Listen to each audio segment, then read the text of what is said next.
10-11 லட்சம் செலவழிச்சு சௌந்தர்யாவால முத்துக்கு கிட்ட கூட வர முடியாம இருக்கு.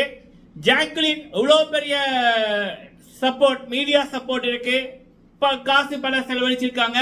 ஆனா முத்துக்குமார் நடித்த பேருக்கு மக்கள் மத்தியில் இருக்க சப்போர்ட் கிட்ட கூட வர முடியாம இருக்கு. அருண் போன சீசன் பிரதீப் ஆண்டனியால வின் பண்ண அர்ச்சனா. சோ அப்ப போன சீசன் வின்னர் என்ற ஒரு பேர் இருக்கு, காசு நிறைய இருக்கு, அவர் போடுற சட்டைகளே அவ்வளவு விலை உயர்ந்ததா இருக்கு. அப்படி இருக்கக்குள்ள வெளியில பெரிய பிஆர் இதெல்லாம் நடக்குது. ஆனா முத்துக்கு இருக்கிற சப்போர்ட் கிட்ட வர முடியல. ஏன் அப்படின்னா முத்துவோட மனசு அத போல இவங்க கிட்ட இல்ல. அதனாலதான் முத்துவோட கால் தூசிக்கு கிட்ட கூட இவங்களால வர முடியாம இருக்கு அப்படின்னு மக்களோட பார்வை இருக்கு. இப்ப நடந்த ஒரு விடயம் ஒண்ணு, முத்துக்குமரனுக்கு ஏன் இவ்வளவு மக்கள் சப்போர்ட்? 18 முகங்கள் வந்த 18 முகங்கள்ல தெரியாத ஒரு முகம் இந்த முகம். ஆனா இப்ப பல பேர் கொண்டாடுகின்ற ஒரே ஒரு முகம் முத்துக்குமரனோட முகம் அப்படின்னு இருக்கக்குள்ள காரணம் இந்த மனசுதான். இப்ப நடந்த விடயத்தை பார்க்கக்குள்ள பல பேருக்கு வியப்பா இருந்துச்சு, என்ன இவர் இப்படி இருக்காரு அப்படின்ற மாதிரி பாராட்ட வைக்குது. இப்ப லைவ்ல ஒரு விடயம் நடந்துச்சு. இந்த வாரம் வந்து பாத்தீங்கன்னா தொழிலாளர்கள் வெர்சஸ் மேனேஜர்ஸ் அப்படின்ற டாஸ்க் வந்து போய் கொண்டிருக்கு. தொழிலாளர்கள் வந்து அவங்க கொடுக்கப்பட்ட வெளியிடத்துல இருக்கணும், மேனேஜர்ஸ் வந்து இங்க வேற இடத்துல வந்து இருக்கலாம். அப்ப ரூல்ஸ் வந்து இருக்கு. அப்ப பிக் பாஸ் வந்து இப்போ ஒரு விடயம் ஒன்று சொல்றாரு, என்ன அப்படின்னா இந்த வார டாஸ்க் வந்து day and night task, night வந்து இது கண்டினியூ ஆகும். அந்த ரூல்ஸ் படி தான் வந்து அப்படியே இந்த 3 நாட்களுக்கு இருக்க போகுது. அதாவது தொழிலாளர்களா இருப்பவர்களுக்கு அவங்களுக்கு இன்னொரு இடம் ஒன்று இருக்கு. அப்ப அங்கதான் தூங்கணும், அவங்களுக்கு அந்த பாய் தலகணி எல்லாம் வச்சிருக்காங்க, அங்கதான் தூங்கணும் அப்படின்னு. அப்ப பாத்ரூமுக்குள்ள டாய்லெட்டுக்கு போகணும் அப்படின்னா அதுவும் ரூல்ஸ் தான். மேனேஜர்ஸ் யாராவது அனுமதித்தாத்தான் இவங்க வந்து பாத்ரூம் இதுக்கு வந்து போகலாம்.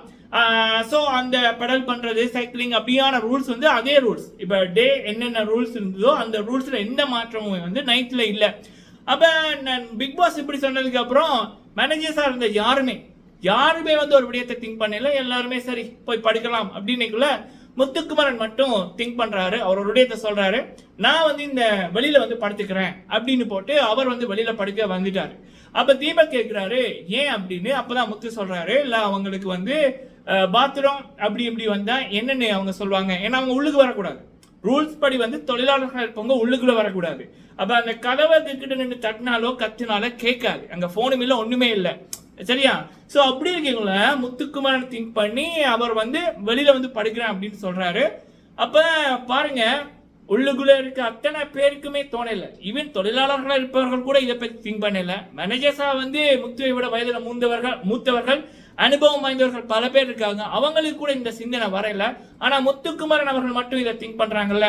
இதனாலதான் இத்தனை பேருக்கு கிடைக்காத மக்கள் சப்போர்ட் முத்துக்கு கிடைச்சிருக்கு. இத்தனை பேரால முத்தா ஜொலிக்க முடியல. முத்தா ஜொலிக்கிறாரு. காரணம் எண்ணம் போல வாழ்க்கை. பிக் பாஸ் என்றது நம்ம போடுற ஆடைகள், அருண் போடுறாருல ஒரு 15,000 25,000 ரூபாய் ஷர்ட் அப்படின்னு, அப்படியே அந்த விலை வாய்ந்த ஆடைகளையோ இல்ல அழகு சாதனங்களையோ அழகையோ 6 பேக்கையோ பார்த்து மக்கள் சப்போர்ட் பண்றல. ஃபர்ஸ்ட் பிக் பாஸோட வெற்றிக்கு தேவை நல்ல மனசு. இந்த சீசன்ல அந்த நல்ல மனசு ஒரே ஒருத்தர் இருக்குன்னா முத்துக்குமரன். அது வந்து ஒவ்வொரு முறையுமே வந்து நம்ம அவரை பார்க்கக்குள்ள அவர் பேசுற விடயங்களை கேட்கக்குள்ளே அந்த நல்ல மனசை புரிய முடிஞ்சது. இன்னைக்கு முத்துக்குமரன் அவர்கள் பண்ண ஒரு சம்பவத்தோட ஒரு அப்டேட் தான், சரிங்களா? சோ மக்களை, நீங்க எத்தனை பேர் இதை நோட் பண்ணீங்க, எத்தனை பேர் இந்த விடயத்தை முத்துவிடம் ரசிச்சீங்க அப்படி என்பதை கமெண்ட்ல சொல்லுங்க. நன்றி.